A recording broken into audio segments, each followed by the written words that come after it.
Hello friends, आप सभी का बहुत बहुत स्वागत है स्टडी बाई श्याम सुंदर सर में। आज की वीडियो में मैं आपके लिए लेके आया हूँ इकोनॉमिक्स के कुछ महत्वपूर्ण क्वेश्चन जो कि आपके लिए बहुत ही ज़्यादा महत्वपूर्ण है। अगर आप किसी भी परीक्षा यानी कि बीए में इकोनॉमिक्स का पेपर देना चाहते हैं तो प्लीज़ इन 10 क्वेश्चनों को देखें, ये आपकी परीक्षा में बहुत ही ज़्यादा हेल्पफुल हो सकते हैं। तो स्टार्ट करते हैं आज की वीडियो को। तो आज का पहला क्वेश्चन है आपका कि आर्थिक विकास से क्या आशय है, इसकी प्रमुख विशेषताओं को बताइए। तो इसमें इसका उत्तर देखते हैं। आर्थिक विकास का अर्थ यानी कि मीनिंग ऑफ इकोनॉमिक्स डेवलपमेंट, यानी कि मीनिंग ऑफ इकोनॉमिक डेवलपमेंट इसमें दिया है। आर्थिक विकास उस प्रक्रिया को कहते हैं जिसके अंतर्गत कोई देश मानवीय प्रयासों के द्वारा अर्थव्यवस्था के सभी क्षेत्रों में उत्पादन एवं उत्पादकता में वृद्धि कर अपनी प्रति व्यक्ति वास्तविक आय में वृद्धि करते हुए देश की निर्धनता, विषमता तथा बेकारी अथवा बेरोजगारी को समाप्त कर जीवन स्तर में सुधार लाने का प्रयास करता है। आगे आर्थिक विकास की प्रमुख विशेषताएं यानी कि main characteristics of economic development. आर्थिक विकास की प्रमुख विशेषताओं को निम्न प्रकार से स्पष्ट किया जा सकता है, जैसे कि इसमें दिया है आपका नंबर 1 राष्ट्रीय आय का अध्ययन यानी कि स्टडी ऑफ नेशनल यानी कि स्टडी ऑफ नेशनल इनकम, यानी कि आर्थिक विकास के अंतर्गत देश की राष्ट्रीय आय में वृद्धि एवं कमी क्यों होती है तथा इससे नागरिकों के जीवन स्तर पर क्या प्रभाव पड़ता है। नंबर 2 है इसमें क्षेत्रीय अध्ययन यानी कि रीजनल स्टडी। इसमें किसी देश अथवा क्षेत्र के विकास का इतिहास, उसमें उपलब्ध उद्योग, परिवहन एवं संचार, कृषि, व्यापार, राजस्व व वित्तीय प्रशासन एवं विभिन्न आर्थिक समस्याओं का अध्ययन एवं उनके समाधान के उपायों का अध्ययन किया जाता है जो उस देश अथवा क्षेत्र के विकास में पथ प्रदर्शन का कार्य करते हैं। और तीसरे नंबर पर आता है आपका सैद्धांतिक अध्ययन यानी कि आर्थिक विकास के अंतर्गत देश के विकास के तत्वों, विकास की विभिन्न अवस्थाएं, पूंजी निर्माण, रोजगार विकास का सामाजिक एवं राजनीतिक विकास के संबंध, विकास संरचना आदि का सैद्धांतिक अध्ययन करके सिद्धांतों का प्रतिपादन किया जाता है। दोस्तों, अगर आप किसी भी प्रतियोगी परीक्षा जैसे कि यूपी पुलिस, रेलवे, एसएससी और किसी भी परीक्षा की तैयारी कर रहे हैं तो हमारा एक दूसरा चैनल है यानी कि ज्वाइन विद रोजगारशाला। उस चैनल पर आपको यानी कि इतिहास, भूगोल, राजनीति विज्ञान यानी कि इंडियन पॉलिटी, इकोनॉमिक्स की बहुत सारी वीडियो मिल जाएंगी। आप उस चैनल पर जाकर विजिट कर सकते हैं। उस चैनल की लिंक मैं इस वीडियो के डिस्क्रिप्शन में दे दूंगा। वहां जाकर के आप उस चैनल को विजिट करके वहां से अपनी तैयारी को अच्छा कर सकते हैं। अगर आप किसी भी प्रतियोगी परीक्षा की तैयारी कर रहे हैं तो ज्वाइन विद रोजगारशाला को सब्सक्राइब कर लीजिए। वहां आपको विभिन्न प्रकार की वीडियो लगातार मिलती रहेंगी जिससे कि आपकी तैयारी अच्छी हो सके। आगे देखते हैं। चौथे नंबर पर है आपका अंतर्राष्ट्रीय स्तर यानी कि इंटरनेशनल लेवल। इनमें संसार के विभिन्न देशों की समृद्धि का अंतर्राष्ट्रीय स्तर से विचार किया जाता है। अब दूसरा प्रश्न क्या कहता है? दूसरा प्रश्न कहता है आर्थिक विकास के निर्धारक घटकों की व्याख्या कीजिए, यानी कि आर्थिक जो विकास है उसके निर्धारक घटक कौन कौन से हैं उनकी व्याख्या करवा रहा है। तो इसका उत्तर देखते हैं। किसी देश के आर्थिक विकास को निर्धारित करने वाले प्रमुख घटक इस प्रकार हैं। नंबर एक कौन सा है? प्राकृतिक साधन, यानी कि प्राकृतिक साधनों से आशय किसी देश की भूमि, जल तथा वायु में पाई जाने वाली उन समस्त वस्तुओं से है जो प्रकृति से निःशुल्क उपहार के रूप में मिली हैं। ये प्राकृतिक साधन आर्थिक विकास का मार्ग निर्धारित करते हैं। ये देश में कृषि उत्पादकता, मानवीय कुशलता तथा औद्योगिक विकास को प्रभावित करके उसके आर्थिक विकास की दर को निर्धारित करते हैं। और दूसरा है इसमें पॉइंट जनसंख्या, यानी कि जनसंख्या आर्थिक विकास का एक महत्वपूर्ण घटक है। यह निम्न प्रकार से आर्थिक विकास को प्रोत्साहित करती है, जैसे कि नंबर 1 इसमें पॉइंट दिया है, दूसरे नंबर में फर्स्ट दिया है यह जनशक्ति की पूर्ति को निर्धारित करती है। दूसरा पॉइंट दिया है इसमें यह पूंजी संचय और पूंजी निर्माण की दर को निर्धारित करती है। और तीसरा पॉइंट दिया है इसमें यह अर्थव्यवस्था में वस्तुओं की मांग पैदा करती है। इसका अगला तीसरा बिंदु है यानी कि तीसरा नंबर है इसका नंबर 3 पूंजी निर्माण की दर, इसमें क्या दिया गया है, पूंजी आर्थिक विकास का मूलाधार है। यानी कि अगर इसको मैं आपके लिए समझाऊं, अगर आपको आर्थिक विकास करना है, अपने इकोनॉमिक स्टेटस सुधारना है, तो उसके लिए आपको पैसे की बहुत ज़्यादा आवश्यकता होगी, वही इसमें दिया हुआ है। अगर आप किसी भी उद्योग धंधे में लगना चाहते हैं, कोई भी बिजनेस करना चाहते हैं, तो सबसे पहले उसको बिजनेस को स्टार्ट करने के लिए आपको पैसे की आवश्यकता होती है, वही चीज़ इस चीज़ में इसमें दी गई है। यानी कि तीसरा पॉइंट है पूंजी निर्माण की दर। पूंजी आर्थिक विकास का मूलाधार है। यह नंबर 1 उत्पत्ति के पैमाने और तकनीकी स्तर को निर्धारित करती है। आगे देखते हैं। नंबर 2 श्रमिकों की उत्पादकता में वृद्धि करती है। और तीसरा है श्रम विभाजन तथा विशिष्टीकरण को संभव बनाकर उत्पादन में वृद्धि करती है। इसका अगला चौथा नंबर है तकनीकी प्रगति व नव प्रवर्तन। यानी कि तकनीकी प्रगति और नव प्रवर्तन आर्थिक विकास का एवं महत्वपूर्ण निर्धारक घटक है। केवल ऊंची तकनीकी के द्वारा आर्थिक विकास की तीव्र गति को प्राप्त किया जा सकता है। प्रोफेसर शुम्पीटर के अनुसार नव प्रवर्तन अथवा तकनीकी प्रगति आर्थिक विकास का एकमात्र निर्धारक है।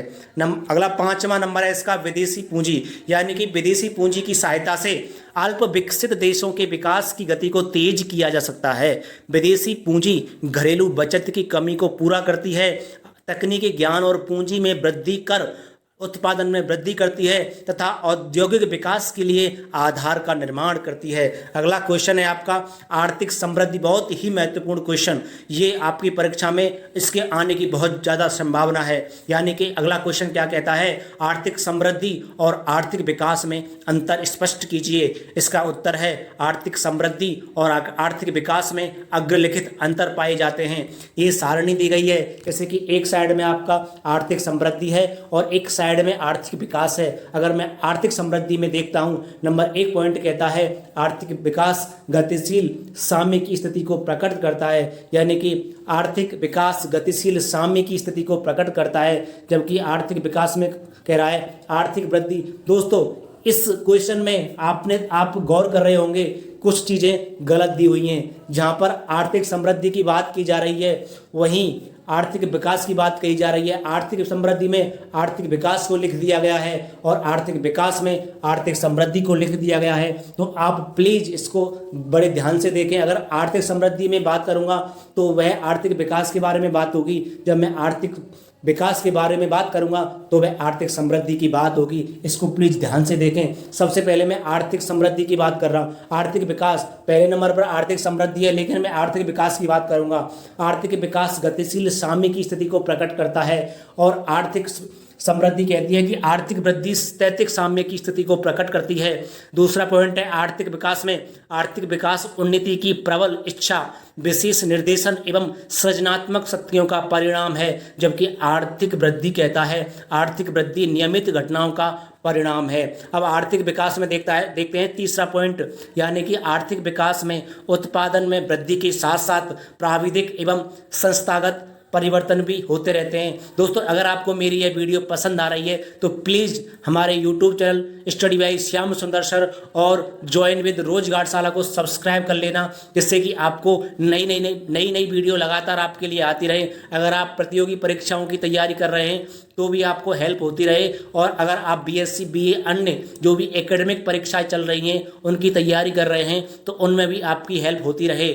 आगे देखते हैं आर्थिक विकास में तीसरा पॉइंट है आर्थिक विकास वृद्धि की आर्थिक वृद्धि कहती है आर्थिक वृद्धि के अंतर्गत केवल उत्पादन में वृद्धि होती है। अगला पॉइंट है चौथा, आर्थिक विकास अल्प विकसित देशों की समस्याओं का हल है। और चौथा पॉइंट है आर्थिक वृद्धि में आर्थिक वृद्धि उन्नत देशों की समस्याओं का समाधान है।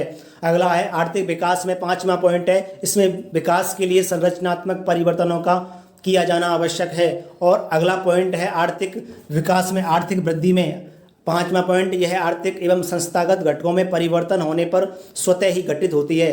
अगला पॉइंट है आर्थिक विकास में छठा पॉइंट, आर्थिक विकास प्रेरित एवं असतत यानी कि प्रगति प्रकृति के परिवर्तन का परिणाम होता है। और आर्थिक वृद्धि में छठा पॉइंट है, आर्थिक वृद्धि क्रमिक एवं स्थिर गति वाले परिवर्तन को कहते हैं। आर्थिक विकास का सातवां पॉइंट कहता है, आर्थिक विकास के अंतर्गत नई शक्तियों द्वारा नए मूल्यों का निर्माण किया जाता है तथा प्रचलित साम्य में सुधार लिया जाता है। और आर्थिक वृद्धि में बात करता हूँ, सातवां पॉइंट, आर्थिक वृद्धि के अंतर्गत वर्तमान साम्य की अवस्था में कोई आधारभूत परिवर्तन नहीं होता है। अगला चौथा क्वेश्चन है दोस्तों, आर्थिक विकास की परिभाषा दीजिए। बहुत ही महत्वपूर्ण क्वेश्चन। इसका उत्तर है, किसी भी देश का विकास उसके आर्थिक विकास पर निर्भर करता है। आर्थिक विकास एक सतत प्रक्रिया है जिसके अंतर्गत कोई भी देश अपने उत्पादक साधनों का अधिकतम कुशल प्रयोग करके वास्तविक राष्ट्रीय आय और प्रति व्यक्ति आय में निरंतर वृद्धि करके ऊंचे स्तर की ओर बढ़ता है। आर्थिक उन्नति किसी भी देश के नागरिकों की प्रथम आवश्यकता है। इसके परिणाम स्वरूप देश के सभी नागरिक सुखी जीवन के लिए अधिकाधिक सुविधाएं प्राप्त करते हैं। आगे दिया है, संयुक्त राष्ट्र संघ के अनुसार विकास मानव की केवल भौतिक अवस्थाओं में से ही नहीं बल्कि उसके जीवन की सामाजिक दशाओं की उन्नति से भी संबंधित होना चाहिए।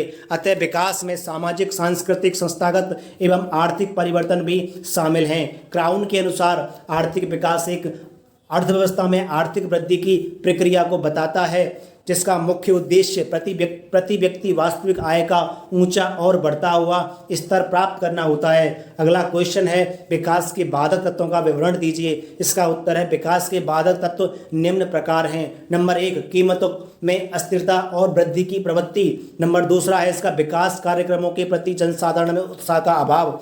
तीसरा है विकास के लिए विदेशी सहायता पर निर्भरता तथा चौथा है स्वार्थपूर्ण नेतृत्व और पांचवा है विकास कार्यक्रमों के प्रति जनसाधारण में उत्साह का अभाव और छठवां है पूंजी की न्यूनता और सातवां है स्वार्थपूर्ण नेतृत्व और आठवां है विनियोग सुविधाओं का अभाव। नौवां है योग्य प्रबंधकों एवं तकनीकी ज्ञान प्राप्त श्रमों का अभाव। 10वां है जनता का निराशावादी दृष्टिकोण और 11वां है पंचवर्षीय योजनाओं का असफल कार्यान्वयन और 12वां है दीर्घ स्थायी बेरोजगारी और अदृश्य बेरोजगारी का अस्तित्व। अगला क्वेश्चन देखते हैं। अगला क्वेश्चन कहता है, भारतीय कृषि मानसून का जुआ है, समझाइए। बहुत ही महत्वपूर्ण क्वेश्चन। इसका उत्तर देखते हैं। मानसून पर निर्भरता, भारत में 66 वर्षों के नियोजन के बाद भी मानसून पर निर्भरता में कोई विशेष कमी नहीं है।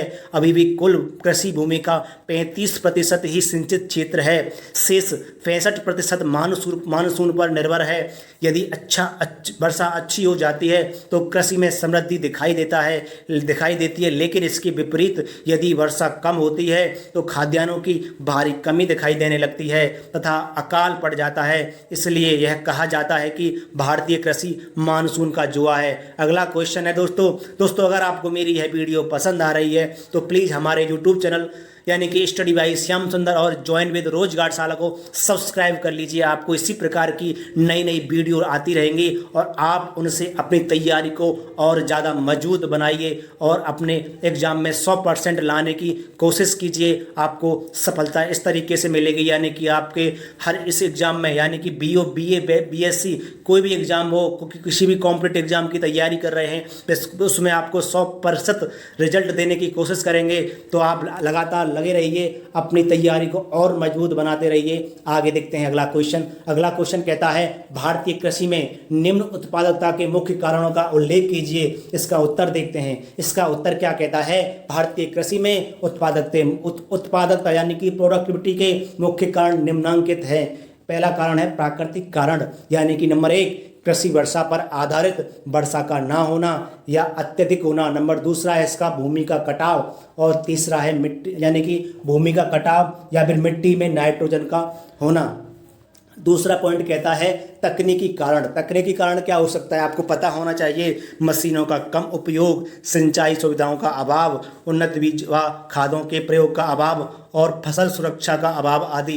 तीसरा पॉइंट कहता है संस्थागत कारण। संस्थागत कारण में क्या होता है, जैसे कि छोटी जोतें, यानी कि खेत छोटे छोटे होना, दोषपूर्ण भूमि व्यवस्था। अगला चौथा पॉइंट है आर्थिक कारण। आर्थिक कारण का पहला पॉइंट है कृषि के पास धन का अभाव, यानी कि कृषक यानी कि किसान के पास धन का अभाव। अशिक्षा, निर्धनता। नंबर तीसरा पॉइंट है यानी कि विपणन व्यवस्था का दोषपूर्ण, यानी कि बाजार की जो व्यवस्था है वो सही नहीं होना, मार्केट प्राइस जायज सही नहीं होना। अगला क्वेश्चन है, अर्ध विकसित देशों के आर्थिक विकास की प्रमुख बाधाएं कौन कौन सी हैं? बहुत ही महत्वपूर्ण क्वेश्चन। इसका उत्तर हो जाएगा, आर्थिक विकास एक निरंतर चलने वाली प्रक्रिया है। इसमें उत्पन्न होने वाली बाधाओं को दो भागों में रखा जा सकता है। नंबर 1 है आर्थिक बाधाएं। आर्थिक बाधाओं में उन तत्वों को शामिल किया जाता है जिनका आर्थिक विकास पर सीधा प्रभाव पड़ता है। अल्प विकसित देशों के आर्थिक विकास के मार्ग में आने वाली कुछ प्रमुख आर्थिक बाधाएं निम्न हैं। नंबर 1, घरेलू बाजार की अपूर्णता भी आर्थिक विकास में बाधक होती है। नंबर 2, इन देशों में निर्धनता का दुष्चक्र विद्यमान रहता है। और नंबर 3, इन देशों में आर्थिक विकास हेतु आवश्यक विकास संबंधी आर्थिक संरचनाओं का अभाव होता है। अगला पॉइंट है इसमें, इन देशों में बचत एवं विनियोग कम होने के कारण पूंजी निर्माण की दर बहुत नीची होती है। और अगला पॉइंट है, इन देशों में बेरोजगारी की गंभीर समस्या पाई जाती है।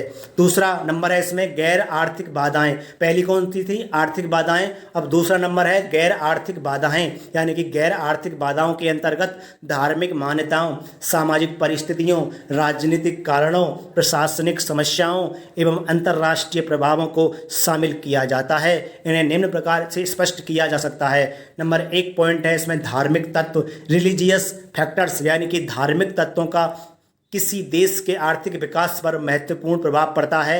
अर्ध विकसित देशों में धार्मिक विकास के मार्ग में बाधक होता है। अगला पॉइंट है दूसरा, यानी कि सामाजिक एवं सांस्कृतिक तत्व, सोशल एंड कल्चरल फैक्टर्स। आर्थिक विकास के निर्धारक तत्वों में सामाजिक एवं सांस्कृतिक तत्वों का भी महत्वपूर्ण स्थान होता है। किसी देश का सामाजिक एवं मनोवैज्ञानिक वातावरण उस देश के आर्थिक विकास को प्रोत्साहित करता है। तीसरा पॉइंट है इसमें राजनीतिक तत्व, पॉलिटिकल फैक्टर्स। किसी देश के आर्थिक विकास में राजनीतिक तत्वों की भी महत्वपूर्ण भूमिका होती है।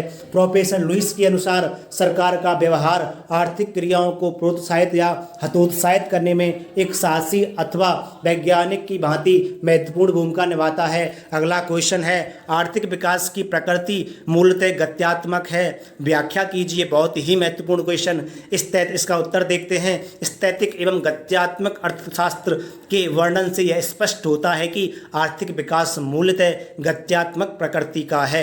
जिस प्रकार गत्यात्मक अवस्था में पुराने साम्य टूटकर नए साम्य स्थापित होने पर नई अवस्थाओं का निर्माण होता है, ठीक उसी प्रकार विकास प्रक्रिया के अंतर्गत भी नवीनतम अवस्थाओं का निर्माण होता है। आर्थिक विकास का उद्देश्य जहाँ एक और आर्थिक प्रगति की विभिन्न स्थितियों का अध्ययन करना होता है, वहीं दूसरी ओर दीर्घकाल में आर्थिक गतिविधियों का विश्लेषण भी करना होता है। यह स्मरण रहे, यानी कि यह स्मरण रहे कि आर्थिक विकास का मुख्य उद्देश्य अर्थव्यवस्था में सभी क्षेत्रों में उत्पादन के ऊंचे स्तर को प्राप्त करना होता है, जिसके लिए विकास प्रक्रिया अर्थशास्त्र को प्रगति के निम्न स्तर एवं साम्य स्थिति के ऊपर उठकर किसी अन्य उच्च स्तरीय साम्य के धरातल पर लाकर खड़ा कर देती है। और यह भी आवश्यक होता है कि अन्यथा आर्थिक विकास एक महत्वहीन विचारधारा बनकर रह जाएगी।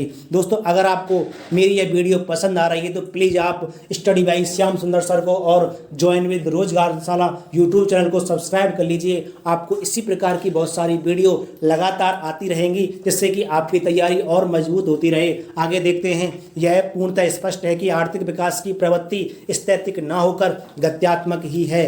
यहाँ यह कहना अनुचित ना होगा कि प्रोफेसर शुम्पीटर द्वारा वर्णित आर्थिक वृद्धि यानी कि इकोनॉमिक ग्रोथ की प्रगति भी मूल रूप से गत्यात्मक है, परंतु इसका झुकाव स्थैतिक की ओर अधिक होता है। इसका कारण यह है कि आर्थिक वृद्धि के तदंतर होने वाले विकासमयी परिवर्तन बहुत धीमी गति से होते हैं तथा इनमें किसी प्रकार की नवीनता का सृजन नहीं होता है। अगला क्वेश्चन है बहुत ही महत्वपूर्ण क्वेश्चन, विकसित एवं अल्प विकसित या विकासशील अर्थव्यवस्था को समझाइए। इसका उत्तर देखते हैं। इसका उत्तर है, विश्व के सभी देशों को उनके द्वारा प्राप्त किए गए आर्थिक विकास के स्तरों एवं उनसे संबंधित समस्याओं के आधार पर निम्न दो वर्गों में व्यक्त यानी कि बांटा जा सकता है। नंबर पहला है विकसित देश, संपन्न देश, धनी देश।